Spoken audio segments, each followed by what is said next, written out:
Hello दोस्तों, आप सभी का स्वागत है धुरीना पर। दोस्तों मैं हूं विपिन यादव और चलिए आज हमारा रेशियो एंड प्रपोर्शन का ये लास्ट वीडियो बनने वाला है। तो इस अंतिम क्लास को देखिए और चूंकि ये मिसलेनियस क्वेश्चन चल रहा था इसमें, तो हम आते हैं आज के पहले सवाल पर। यानी कि आपका जो क्वेश्चन नंबर है वो क्वेश्चन नंबर आपका 16 से है। और क्या कहता है जरा ध्यान दीजिएगा। सबसे पहले ये कह रहा है, कहता है किसी तार का प्रतिरोध उसकी लंबाई के अनुक्रमानुपाती है, यानी कि समानुपाती है, तथा उसकी त्रिज्या के वर्ग के व्युत्क्रमानुपाती है। दो तार जो एक ही पदार्थ से बने हैं का प्रतिरोध समान है और उनकी त्रिज्या में 9:8 का अनुपात है। यदि उनमें से एक तार की लंबाई 162 सेंटीमीटर है तो दूसरे तार की लंबाई बताइए।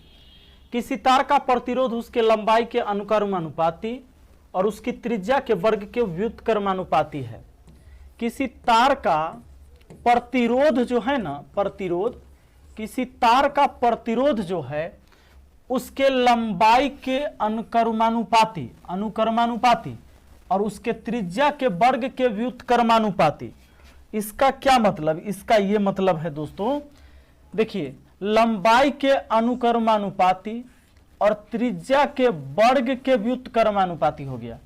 त्रिज्या इसके मतलब क्या है ना, बट्टा में लिख दिया मैंने, नीचे लिख दिया है। तो लंबाई के तो समानुपाती हो गया, लेकिन त्रिज्या के वर्ग के ये व्युत्क्रमानुपाती हो गया। अब आगे चर्चा करता है, दो तार जो एक ही पदार्थ से बने हैं का प्रतिरोध समान है और उनकी त्रिज्या में 9:8 का अनुपात है। अब कहता है दो तार है, ऐसा दो तार है जिनका प्रतिरोध समान है। पहला का प्रतिरोध और दूसरा का प्रतिरोध बराबर है। प्रतिरोध दूसरा का, ये दोनों बराबर है, ये कहता है। तो दो तार है तो पहला वाला में एक काम करिए, लंबाई को L1 और त्रिज्या को R1 लिख दीजिए, और दूसरा में यही 2 कर देंगे। तो पहला का लिख देते हैं L1 बट्टा R1 के स्क्वायर। काहे किए? क्योंकि प्रतिरोध बराबर इतना दिया है, लंबाई के समानुपाती यानी कि अनुक्रमानुपाती और त्रिज्या के वर्ग के व्युत्क्रमानुपाती। और दोनों ये प्रतिरोध के बदले यहां लिख दिए, और दूगो है तो दूसरा में भी वही बात, L है लंबाई 2 और इसका त्रिज्या R2 का स्क्वायर कर देते हैं। अब आपको क्या रखना है, L1 का वैल्यू आपको दिया हुआ है, पहला के लंबाई 162, यहां रख दीजिए 162। R1 का स्क्वायर यानी पहला त्रिज्या का स्क्वायर, 9 का स्क्वायर 81 बराबर L2 निकालना है, और दूसरा त्रिज्या का स्क्वायर यानी 8 के स्क्वायर 64। 81 से 162 को काटेंगे दो बार में, अब ये 64 दूना 128 हो जाएगा। L2 बराबर कितना हो जाएगा? 128। ये हो जाएगा हमारा आंसर। ठीक है, आइए चलिए आगे बढ़ते हैं और देखते हैं अगले सवाल को। अगला सवाल है 17। कहता है संपूर्ण पृथ्वी से भूमि से पानी का अनुपात 1:2 है तथा उत्तरी गोलार्ध में यह अनुपात 2:3 है। यदि दक्षिणी गोलार्ध में भूमि से पानी का तो कहता है तो दक्षिणी गोलार्ध में भूमि से पानी का अनुपात क्या होगा? दोस्तों, संपूर्ण पृथ्वी जो है दो भाग में बटा हुआ है, आधा है उत्तरी गोलार्ध, आधा है दक्षिणी गोलार्ध। इस बात को याद रखना, ये पूरा पृथ्वी जो 1 डिनोट करेगा, इसमें आधा उत्तरी गोलार्ध और आधा होगा दक्षिणी गोलार्ध, आधा है साउथ, आधा है नॉर्थ। ठीक है, संपूर्ण पृथ्वी में भूमि से पानी का अनुपात 1:2 है। पूरे पृथ्वी पर संपूर्ण में, सुनिएगा, संपूर्ण में भूमि से पानी का अनुपात, भूमि और पानी का जो अनुपात है वो है 1:2, यानी कि पानी से आधा ही भूमि है पूरे पृथ्वी पर। यह कह रहा है सवाल, कहता है उत्तरी गोलार्ध में यह अनुपात 2:3 है, यानी भूमि से पानी का अनुपात 2:3 है। कहाँ? नॉर्थ में, यानी भूमि से पानी का जो अनुपात है वो है 2:3। तो तो हम लोगों से पूछा है, तो बताओ साउथ में यानी दक्षिणी गोलार्ध में भूमि से पानी का अनुपात क्या होगा। आइए जरा इस सवाल को बनाते हैं। ध्यान दीजिएगा दोस्तों, नॉर्थ तो आधा एरिया होगा, आधा साउथ होगा, नॉर्थ आधा होगा, पूरे पृथ्वी में आधा नॉर्थ आधा साउथ। तो एक काम करिए, पूरे में भूमि कितना है, तो पूरे में भूमि है 1, कुल कितना में 3 में, 1 का 2 3। और जबकि नॉर्थ में भूमि कितना, नॉर्थ में भूमि है, जैसे पूरा नॉर्थ आधा है, आधा का ये 2/2 5 भाग, 2/5 भाग, क्योंकि नॉर्थ आधा होता है पूरे पृथ्वी का, तो आधा का ये 2/5 भाग। पूरे पृथ्वी में से आधा, मतलब पूरे भूमि में से नॉर्थ वाला भूमि घटा देंगे तो साउथ का भूमि पता चल जाएगा, साउथ का भूमि पता चल जाएगा दोस्तों। लीजिए कितना, तो ये हो जाता हमारा 1/3 माइनस 2 से 2 कट गया तो 1/5। आइए एलसीएम हो गया आपका 15, 3 × 5 = 15, 5 × 3 = 15, 3 यानी 2/15। ये हो गया 2/15। अब आगे बढ़ते हैं। अच्छा यहाँ से ही निकाले हैं, आगे देखिए, संपूर्ण पृथ्वी पर पानी होगा 2, कुल कितना में 3 में। अब क्या करेंगे हम, नॉर्थ वाला पानी घटा देंगे, तो नॉर्थ का जो एरिया है वो 1/2 है, और 1/2 का पानी होगा 3, कुल कितना में 5 में, इतना भाग। अब पूरे पृथ्वी के पानी में से नॉर्थ वाला पानी घटा देंगे, हमें बच जाएगा साउथ वाला पानी, यानी साउथ में पानी कितना है वो निकल जाएगा। ये देखिए 2/3 माइनस ये 3 कितना हो जाएगा हमारा 10 हो जाएगा। एलसीएम ले लीजिए, एलसीएम 30 हो गया, 3 दहाई 30, हाँ ये ठीक है, 5 दूना 10 है। अब देखिए 3 से 10 बार में, तो 10 दूना ऊपर 20 माइनस 10 × 30, 3 × 9 यानी 11/30 ये हुआ। अब आपको पूरे साउथ में जो भूमि है वो 2/15 और पानी जो है वो 11/30। काटिए, 15 दूना 30 और 2 से 2 में गुना हुआ, 2 दूना 4 अनुपात 11। ये आपका आंसर हो गया 4:11। ठीक है, आइए चलिए आगे बढ़ते हैं, अगला सवाल देखते हैं। नेक्स्ट क्वेश्चन कहता है, ध्यान देंगे, 18 कहना है कि पुरुष महिला तथा बच्चों को एक काम करने के लिए 3:2:1 के अनुपात में नियुक्त किया गया और उनका वेतन 5:3:2 के अनुपात में है। जब 90 पुरुष नियुक्त किए गए तो सबकी कुल दैनिक मजदूरी 10,350 रुपये बनती है। एक पुरुष की दैनिक मजदूरी क्या है। हमें पूछा है एक पुरुष की दैनिक मजदूरी। जरा ध्यान देना, पुरुष महिला और बच्चों में एक काम के लिए लगाया गया है, यानी पुरुष यानी मैन, उसके बाद वोमैन और बच्चा। इनकी संख्या जो दिया है कैसे जानते हैं, इनकी संख्या का रेशियो है 3:2:1 में। अब कहता है, और जबकि 3:2:1 में उनका अनुपात में नियुक्त किया गया और उनका वेतन 5:3:2 में है। अच्छा, ये वेतन भी दिया गया है कि उनका वेतन जो मिलेगा 5:3:2 में। अगर एक पुरुष को 5 रुपया मिलेगा तो एक औरत को 3 रुपया और एक लड़का को, एक बच्चा को 2 रुपया मिलेगा। कहता है कि जब 90 पुरुष नियुक्त किए गए। अच्छा, 90 पुरुष हुआ, 90 पुरुष का क्या मतलब कि इसको 30 से गुना किया गया, संख्या 3 है, 90 होने के लिए 30 से गुना, तो 30 से गुना होगा तो ये 90 होगा, तो 30 से गुना होने पर ये 60 होगा और 30 से गुना होने पर ये 30 होगा। यानी कि जब 90 पुरुष होगा, जब 90 पुरुष को लाया जाएगा तो महिला 60 आ जाएगी और बच्चा 30 रहेगा, क्योंकि रेशियो तो हमारा यही 3:2:1 का होना चाहिए ना। अब देखिए, आप ऐसे भी समझिए कि मैन अनुपात में 3 है, जबकि रियल में मैन 90 बोला जा रहा है, तो अनुपात 1 का वैल्यू कितना हुआ 30, तो 3 का वैल्यू 30×3=90, 1 का वैल्यू 30, 2 का वैल्यू 30 दूना 60, फिर 1 का वैल्यू 30, तब ना ये काटोगे तो फिर 3:2:1 का रेशियो होगा। यानी हम ये कह सकते हैं कि जब 90 पुरुष नियुक्त किया जाएगा तो उस समय महिला भी 60 नियुक्त हो जाएगी और बच्चा भी 30 नियुक्त हो जाएगा, क्योंकि इनकी संख्या का चर्चा अनुपात में पहले ही कर चुका है कि इनकी संख्या 3, 2, 1 में होना चाहिए। दोस्तों अब इसका वेतन भी हमको पता है। अब वेतन पता है यही 5, 3, 2 वाला 5, 3, 2। अब इसको क्या करिए आप वेतन कुल बिल निकाल लीजिए, बिल निकाल लीजिए कि कितने का बिल बन रहा है। 9 पचे 45, 450 का, ये 450, 60 3 180 और 30 दूना 60, 0 0 0 सब कट जाएगा। हाँ अब 3 से काट सकते हैं, 3 दूना 6, 3 छके 18, 3 से कटा 15, 15 6 21 और 2 23। अनुपात में टोटल बिल बना 23 का, जबकि रियल में टोटल बिल बना है 10 350 का। अब अनुपात 1 का मान कितना 10 350 और बट्टा हमारा 23।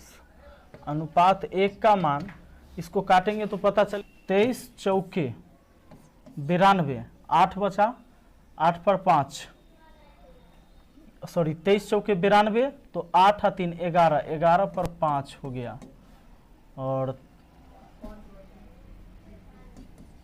23 बचे ना। उसके बाद हमारा 1 0 यानी हो जाएगा ये 450। तो अनुपात 1 का वैल्यू 450 हुआ, 0 है लास्ट में, ध्यान दीजिएगा। तो अनुपात 1 का वैल्यू हमारा 450 है। अब देखिए एक पुरुष की दैनिक मजदूरी क्या है। सबसे पहले हम एक काम करते हैं, ये बिल जो बना है ये 90 पुरुष का है, चूंकि यहाँ बिल जो आया था 90 पुरुष 60 महिला और 30 बच्चे का, तो 15 गुने 450 करेंगे हम। 15 है बिल अनुपात में, अनुपात 1 का वैल्यू 450, तो यहाँ 450 से गुना, तो टोटल बिल हो गया 90 आदमी में बांट दीजिए, एक आदमी का निकल जाएगा। 15 छक्के 90 और 6 से काटे 6 सते 42 शेष 3 6 पचे 30, 75 रुपया हमारा आंसर हो जाएगा ऑप्शन डी। आइए जरा ध्यान दीजिएगा आगे। कंप्यूटर ऑफ हो गया सर, कंप्यूटर ऑफ।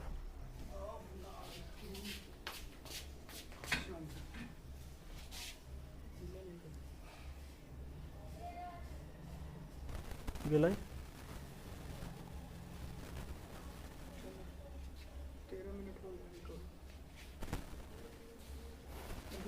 हम माथा फोड़ लेते हैं, पक्का माथा फोड़ लेते हैं, ईटा खोज रहे थे।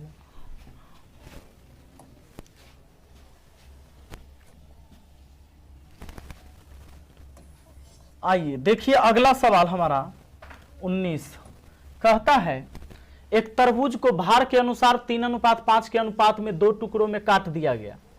इनमें बड़े टुकड़े के भार के अनुसार 5:7 के अनुपात में दोबारा काटा गया, तदनुसार उन तीनों टुकड़ों का अनुपात क्या हो जाएगा। देखिएगा एक तरबूज को क्या किया गया ना, एक तरबूज था, इसका 2 टुकड़ा पहले बना हुआ था और वो टुकड़ा जो था वो 3:5 का था, 3:5 का था। लेकिन अब क्या किया गया है, अब क्या किया गया है कि इसमें बड़ा वाला को कहता है उनमें बड़े टुकड़ों को भार के अनुसार 5:7 के अनुपात में दोबारा काटा गया। मतलब इसको बांट दिया गया है 2 टुकड़ा में, यानी देखिए ये पहला रहेगा लेकिन अभी दूसरा और तीसरा इसमें से निकल के आ जाएगा, क्योंकि ये तो ठीक है बड़ा वाला ये है, इसका 2 टुकड़ा बनाइएगा तो टोटल हो जाएगा आपके पास 3, क्योंकि एक ये वाला और इसका 2 टुकड़ा बनेगा तो टोटल हो जाएगा 3। तो अब कहने का मतलब एक दूसरा और तीसरा बनेगा और उसका रेशियो बोला है 5:7 में, तो अब ये दूसरा नहीं रह गया, बात है समझ में। अब 5:7 में यानी इसको एक पार्ट जो बनेगा वो 5 कुल कितने का 12 का, और एक बनेगा 7 कुल कितने का 12 का, यानी 5 का 5/12 एक टुकड़ा बनेगा और फिर इसी 5 का 7/12 तीसरा टुकड़ा बन जाएगा हमारा, दूसरा तीसरा हो गया। अब ये 25/12 हुआ और ये 7 × 5 = 35/12 हुआ। लीजिए हमें 3 टुकड़ा बताना है कि वो 3 टुकड़ा किस अनुपात में होगा। पहला तो भैया 3 है, और इसको तोड़ने से चूंकि 5:7 में जब हम तोड़े हैं तो एक 5/12 एक 7/12 बन रहा है, यानी 25/12 और एक 35/12 हो रहा है। एक काम करो, इसको भी 12 में कर लो, तो 12 से गुना भी करना होगा, यानी 12 तिहाई 36, 25 और 35, सब 12 नीचे से हट गया, कट गया, बात खत्म हो गया। यानी कि आपका 36, 25, 35, 36, 25, 35 हमारा आंसर कौन हो जाएगा? ऑप्शन बी हो जाएगा। आगे बढ़ें, चलिए अगला सवाल पर आ जाइए। अगला सवाल क्या कर रहा है देखिए जरा। कहता है एबीसी के आय में 7, 9, 12 का अनुपात है तथा खर्च में 8, 9, 15 का अनुपात है। ए की बचत उसकी आय का 1/4 भाग है, तो एबीसी के बचत में अनुपात ज्ञात करिए। ठीक बात है, यहां ध्यान देंगे। एबीसी के आय ए है, बी है और सी है। इनके आय का जो रेशियो दिया हुआ है ना, वो दिया हुआ है 7, 9, 7, 9, 12 के अनुपात में। ठीक है, और उनका खर्च 8, 9, 15 में। खर्च है कैसे? 8:9:15 में। ठीक है, 8, 9, 15। एक की बचत उसकी आय का 1/4 भाग है। एक की बचत उसकी आय का 1/4 भाग है। सुनो, एक काम करो, एक काम करिए, पहला रेशियो में x सटा देते हैं और दूसरा में y सटा देते हैं, क्या कि रियल वैल्यू इस बार नहीं है, कहीं रियल में कुछ रुपया नहीं दिया हुआ है। देखिए, तो अब क्या करेंगे, आय में से अगर बचत को घटा देते हैं तो क्या निकलता है? ये खर्च, सॉरी, आय में से खर्च घटा देंगे तो ये बचत। अब कहता है ए की बचत उसकी आय का 1/4 है। ये ए का बचत हो गया, कैसे? देखो, ए के आय में से ए का खर्च घटा देंगे, जितना कमाए और खर्चा कितना कर दिए उसको घटा दिए तो बचत हो गया। ये हो गया ए का बचत, और बचत जो है आय का 1/4 बोला है। आय है 7x, यानी इसका 1/4 बोला है। ये बचत जो है आय का 1/4 बोला है। 4 से इधर गुना हो जाएगा, तो 7 चौके 28x, 8 चौके 32y बराबर हो जाएगा 7x। ठीक है, अब सुनो, अब ये 7x आके इधर घट जाएगा, तो 21x बराबर हो जाएगा हमारा 32y। अब हो गया x/y बराबर 32/21। अब आपको कुछ नहीं, आपको क्या करना है पता है? आपको करना ये है कि x की वैल्यू 32, y की वैल्यू 21 है। आपको निकालना है उनकी बचत। तो बचत निकालने के लिए आय में से खर्च घटाना होगा। तो पहला का हो गया 7x - 8y, ये ए का बचत हो गया। अब बी का लिख देते हैं। बी का निकालने के लिए बी के आय में से 9x में से 9y घटा देंगे, ये हो जाएगा। और आगे सी का लिखने के लिए हमें सी के आय में से यानी 12x में से हमको घटाना होगा 15y, तो आ जाएगा। अब आपको क्या करना है, एक्स वाई की वैल्यू रखिए। एक्स का वैल्यू हमेशा कितना रखना है? एक्स के वैल्यू ये वाला 32 रखना है और वाई के वैल्यू 21 रखना है। यहाँ पर एक्स की वैल्यू 32, वाई की वैल्यू 21, ये गुना करके घटा देंगे तो आपको आ जाएगा 56। यहाँ कर दीजिएगा, गुना करके घटा दीजिएगा तो आ जाएगा ये 99, और इसमें गुना करके घटाइएगा तो आ जाएगा 69। 56, 99, 69, ये आपका आंसर आ जाएगा ऑप्शन ए। वो ट्राई कर लीजिएगा आप। चलिए, यहाँ तो आप 9 कॉमन भी ले सकते हैं, इसमें भी 3 कॉमन ले सकते हैं, आसान हो जाएगा। कम जगह की वजह से मैंने छोड़ दिया, आप कर लोगे। अगला देखिए 21 नंबर, कहता है एक धनराशि कुछ आदमी में बराबर बराबर बांटी गई। यदि 8 आदमी और अधिक होते तो प्रत्येक को 1-1 रुपया कम मिलता। यदि 4 आदमी कम होते तो प्रत्येक को 1-1 रुपया अधिक मिलता। आदमी की संख्या और धनराशि क्या है? कहता है कुछ धनराशि को, यहाँ पर आदमी की संख्या भी पूछा है, धनराशि भी पूछा है। कहता है कि कुछ धनराशि आदमी में बराबर बराबर बांटी गई है। 8 आदमी और अधिक होते तो प्रत्येक को 1-1 रुपया कम मिलता। मतलब 8 आदमी ज्यादा हो जाता ना, और तो 1-1 रुपया कम हो जाता, कहे कि आदमी बढ़ेगा तो हिस्सा कम हो जाएगा। लेकिन कहता है कि उसी में अगर 4 आदमी कम होता तो सबको 1-1 रुपया अधिक मिलता। तो कहता है आदमी की संख्या और धनराशि बताइए। अब आदमी की संख्या और धनराशि हम लोगों से पूछा है, तो नीचा जो 4 गो ऑप्शन दिया हुआ होगा उसी में ना कोई होगा। हम ऑप्शन से चेक करते हैं, क्या इसको लेने से होगा? दोस्तों सबसे पहले आपको ऐसे दिमाग लगाना है कि अगर 48 रुपया है, 16 आदमी है, तो 48 रुपया में 16 आदमी बांटेगा तो प्रत्येक को 3 रुपया मिला, ठीक है। लेकिन अब सवाल जो शुरू में कहा कि 8 आदमी अधिक होते तो प्रत्येक को 1-1 रुपया कम मिलता। 8 आदमी अधिक होता तो 48 रुपया को बांटता 8 आदमी ज्यादा, प्लस 8 करते, 16 8 24।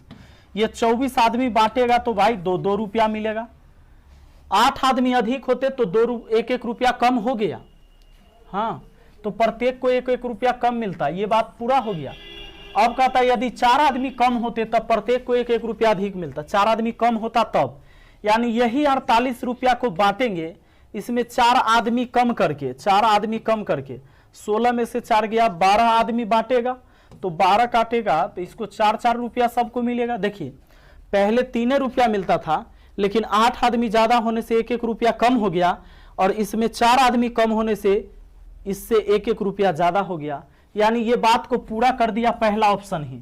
ऑप्शन ए बिल्कुल सही है, आगे बढ़ने की कोई जरूरत नहीं है, आगे कहीं चेक करने की जरूरत नहीं है, ठीक है। आओ अगला सवाल देख लेते हैं।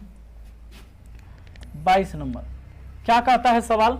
सवाल का कहना है कि A B C D E F 6 विभिन्न धनात्मक वास्तविक संख्या ए बी बराबर सी डी बराबर ई एफ बराबर 2:3 है, तो 3e-4 बटा 3f-6 कभी भी किस व्यंजन के बराबर नहीं हो सकता है।